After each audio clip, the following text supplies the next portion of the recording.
প্রতিনিধিগণ উপস্থিত হয়েছেন। আমাদের একটাই দাবি, বাংলাদেশের মানুষ আগে জাতীয় সংসদ নির্বাচন চায়। এই দেশের মানুষ আপনার চক্রান্ত ধরে ফেলেছে। আপনাকে চক্রান্ত না করে আজকের সরকার ডক্টর ইউনূস সরকার সাহেবকে অনুরোধ করব, প্রধান উপদেষ্টা আপনি আপনার সরকারের মাধ্যমে আগে বাংলাদেশের জাতীয় সংসদ নির্বাচন দেবেন, তারপরে স্থানীয় সরকার।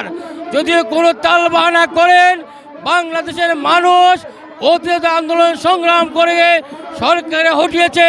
আগামী তো এই দেশ থেকে আন্দোলন সংগ্রাম করে আমরা জাতীয় সংসদ নির্বাচন আদায় করব। সবাইকে ধন্যবাদ জানিয়ে আমি আমার বক্তব্যকে শেষ করছি। খোদা হাফেজ। বাংলাদেশ জিন্দাবাদ, বাংলাদেশ জাতীয়তাবাদী জিন্দাবাদ।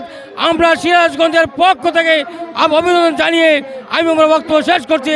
আসসালামু আলাইকুম।